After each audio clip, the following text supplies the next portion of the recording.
Oi, pessoas, vamos fazer a leitura da Bíblia e a gente vai ler agora a Epístola de São Paulo a Tito. Epístola de São Paulo a Tito. Capítulo 1. Paulo, servo de Deus e apóstolo de Jesus Cristo, segundo a fé, escolhido de Deus e o conhecimento da verdade, que é segundo a piedade, para a esperança da vida eterna que aquele Deus que não pode mentir, prometeu antes dos tempos dos séculos, e manifestou em seus tempos a sua palavra pela pregação, que me foi confiada segundo o preceito de Deus Salvador nosso. A Tito, seu amado filho, segundo a fé que nos é comum, graça e paz da parte de Deus Pai e da parte de Jesus Cristo Salvador nosso. Qualidade dos presbíteros e bispos. Eu, pelo motivo que vou dizer, é que deixei em Creta para que regulasse o que falta e estabelecesse esses presbíteros nas cidades, como também te mandei. O que está em crime, marido de uma mulher que tenha filhos fiéis, que não possam ser acusados de dissolução ou sejam desobedientes. Porque convém que o bispo seja sem crime, como o dispenseiro é de Deus.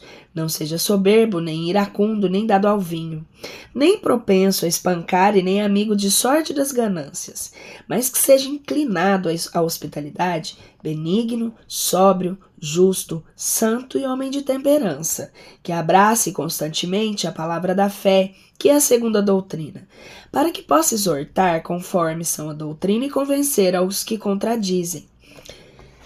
Luta contra os falsos doutores, porque há ainda muitos desobedientes, vãos faladores e impostores, principalmente os que são da circuncisão.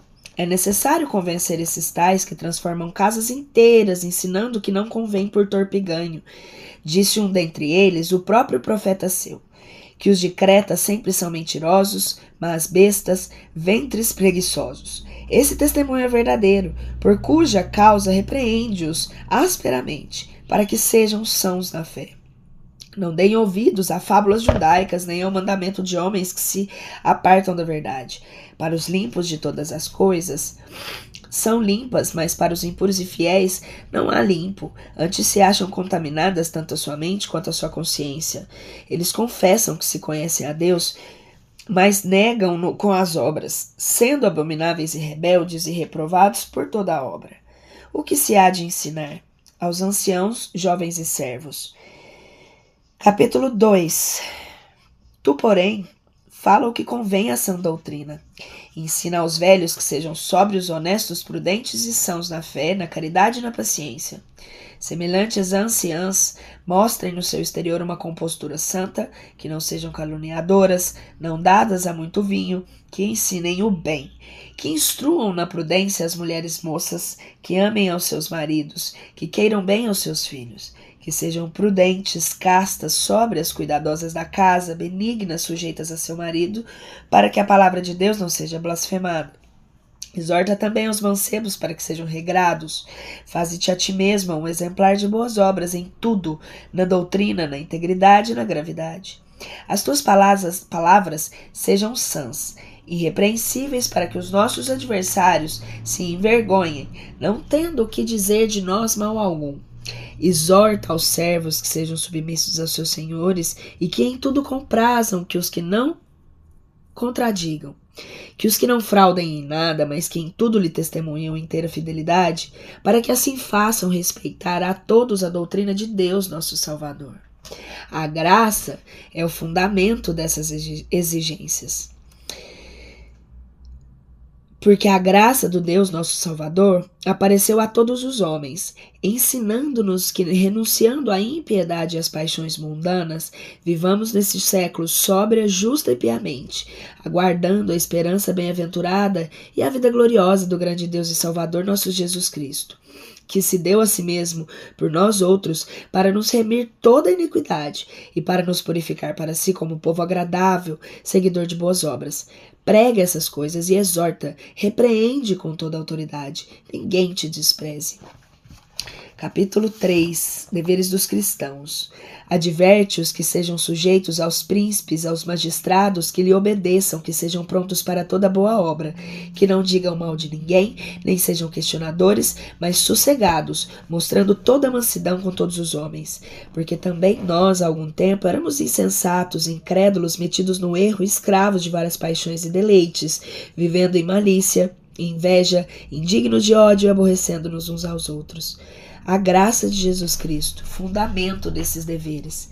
Mas quando apareceu a bondade e a humanidade do nosso Deus, não por obras de justiça que tivemos feitos nós outros, mas segundo sua misericórdia, nos salvou pelo batismo da regeneração do Espírito Santo, o qual ele se difundiu sobre nós abundantemente por Jesus Cristo nosso Salvador, para que, justificados pela sua graça, sejamos herdeiros segundo a esperança da vida eterna. Conselhos a Tito. Essa é uma verdade infalível. Quero que isto afirmes, para que procurem avantajar-se com boas obras os que creem em Deus. Essas são coisas boas e úteis aos homens.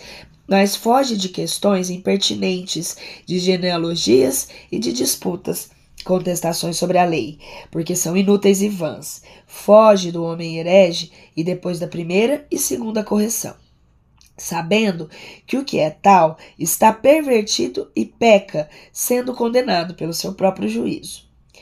Recomendações, saudação e bênção.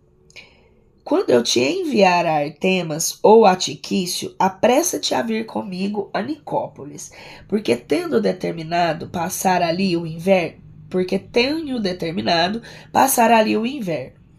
Envia adiante a Zenas, doutor da lei e apoio, procurando que nada lhes falte. E aprendam também os nossos a serem os primeiros em boas obras para as coisas que são necessárias, para que não sejam infrutuosos. Todos os que estão comigo te saúdam. Saúda aos que nos amam na fé. A graça de Deus esteja convosco. Amém. E essa foi a de Tito. Agora nós vamos ler a Epístola de São Paulo a Filemon. É bem curtinha. Paulo, preso de Jesus Cristo, Timóteo, seu irmão, a amado Filemon e coadjutor nosso, e a Ápia, nossa muito amada irmã, e Arquipo, companheiro da nossa milícia, e a igreja que está em tua casa. Graças a vós e paz da parte de Deus nosso Pai e a do nosso Senhor Jesus Cristo. Graças dou ao meu Deus, fazendo sempre memória de ti nas minhas orações, ouvindo a tua caridade e a fé que tens do Senhor Jesus e para com todos os santos, para que a comunidade da tua fé seja clara, pelo conhecimento de toda boa obra que há em vós por Jesus Cristo, pois eu tenho tido grande gozo e consolação na tua caridade, porquanto os corações dos santos por ti, irmão, foram confortados. Pelo que ainda que eu tenha muita liberdade em Jesus Cristo para te mandar o que te convém, contudo, antes te rogo com caridade, porque tu és tal como Paulo, velho atualmente preso de Jesus Cristo. Rogo-te para meu filho Onésimo, que gerei nas prisões, o qual, com algum tempo, te foi inútil, mas agora é útil para si como para ti, o qual, te tornei a enviar, e tu recebe-o com as minhas entranhas.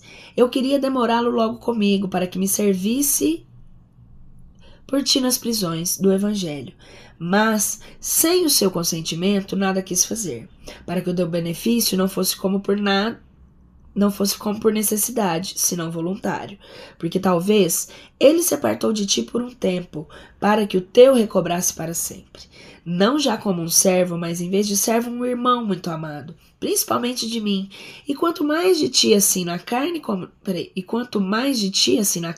no Senhor.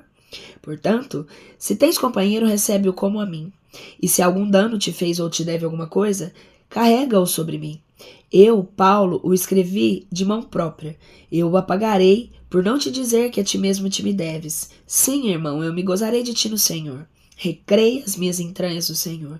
Eu te escrevi essas coisas na confiança que a tua obediência me dá, sabendo que ainda fará mais de quando digo. Mas também com isso, prepara-me pousada, porque eu espero pelas vossas orações que eu seja concedido a vós outros. Epáfras, que está preso comigo por Jesus Cristo, te saúda.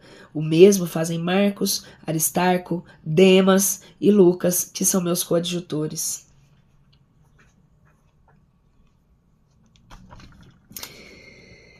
A graça do nosso Senhor Jesus Cristo seja convosco. Amém.